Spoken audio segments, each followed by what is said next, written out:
Gameplan.com, where football makes sense. I'm Emery Hunt, the czar of the playbook, and now that day 3, practice number 3 here at the 2018 New York Giants training camp is complete. The pads are on today. Let's take a look at some of the sights, some of the sounds, some of the standouts, and some highlights from today's practice. As you guys take a look at some of the highlights from today's practice, here are some of the notes and standouts from today. You can tell it was the first day of pads as the defensive line and linebackers and even the defensive backs were extra amped up today. There was a little bit more pep in their step this afternoon, and it showed, as I thought the defense overall had a really good day. You got a good sense for the team speed now that they could at least butt up with the offensive players. This was evident in both half-line drills and in multiple team periods. One of the quiet standouts so far in camp has been running back Robert Martin, the undrafted rookie free agent from Rutgers. He caught the ball well. His eyes and feet are in unison, and at least from my vantage point, there seems to be very minimal, if any, mental mistakes. Dante Dion was solid in team blitz period, picking off a pass from Davis Webb. And speaking of Webb, he was up and down today, couldn't build on that solid day he had yesterday. And on the defensive side, I thought edge players were really strong. That's Olivier Vernon, rookie linebacker Lorenzo Carter, and Ray Armstrong. They all had really good days and good reps today in team periods. I think Ray Armstrong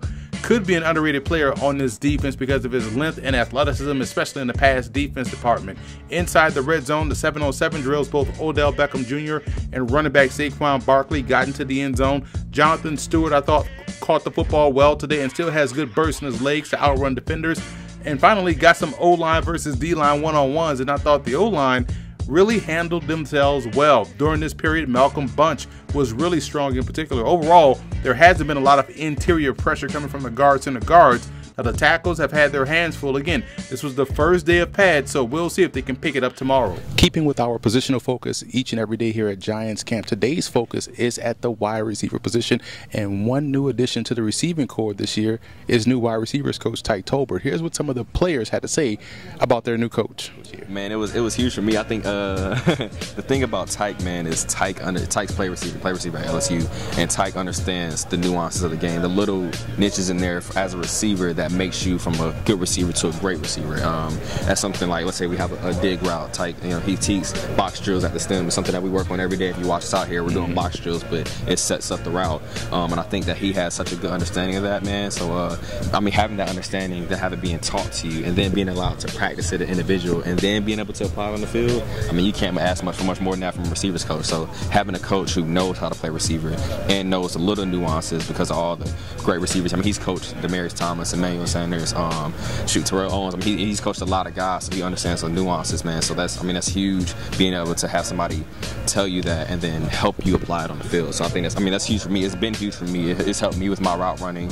It's helped me setting up defenders, and I think it's gonna be huge for the young guys coming in too as well. Keeping it real with me, being honest with me. You know what I'm saying? If something don't look right, you're gonna say it don't look right, and so I value that very deeply. You know what I'm saying? A coach that's going to tell you what it is and not going to sugarcoat to you. He's going to kick it to you straight. So, like, if you kill that guy, he's going to say you killed that guy. If you don't look good, he's going to say you don't look good. You know what I'm saying? There's no real gray area with him, and I appreciate that. So, I like playing with him. I like coaching. You know what I'm saying? I like being coached by him. You know what I'm saying? His style is still fun, and at the same time, it's still business. So, I like it. And one thing about Coach Tolbert that many don't know, just to echo Khalif Raymond's point, is that he really understands how important nuance is at the position. He preaches that everything matters, and it does, from how you release to the subtle ways you find a window versus zone coverage, how you get separation from tight man coverage later on in the route. The list goes on. And again, as those players mentioned, he's coached some of the greats, from Anquan Bolden his rookie year in Arizona to more recently Demarius Thomas and Emmanuel Sanders. So the Giants definitely got themselves a really good one. The Conroe, Texas native, and he should continue to build on an already impressive football resume. Now, going back to the receiver position here for the New York Giants is pretty much set at 1 and 2 with Odell Beckham Jr. and Sterling Shepard. Now, the third spot is pretty strong with Cody Latimer being signed in free agency, having worked with new wide receiver coach Tyke Tolbert in Denver. If there's going to be some moving and shaking, it'll be at that 3rd through 6th spot or 7th spot on the roster. There are a couple of guys that were in the organization last year, like Roger Lewis, Khalif Raymond, Amba Edetawu, who's having a great camp, Marquise Bundy, and Travis Rudolph. Raymond seems to be a lock for that returner role. And this offseason, they also signed Russell Shepard and Hunter Sharp, another player who has worked with Tolbert out there in Denver. Two other free agent signees to keep an eye on will be Alonzo Russell and undrafted rookie free agent DeWill Davis from Bethune-Cookman. Now, all these receivers have the ability to work at multiple spots, which increases their value and also keeps the offense multiple. When a question was asked yesterday to Pat Shermer about Odell Beckham seeing time in the slot, he mentioned that he wants his guys to know every position. I then brought up the question about positionless offense, and he liked that phrase and agreed that that's his plan, especially with his receivers, as it puts a ton of strain on the defense and how they game plan against the Giants. So the battle for 3 through 7 spots at the receiver position will be a fun one to continue to watch develop during camp. Also, check out the YouTube channel as we have full interviews with both Alonzo Russell and Khalif Raymond from today's practice.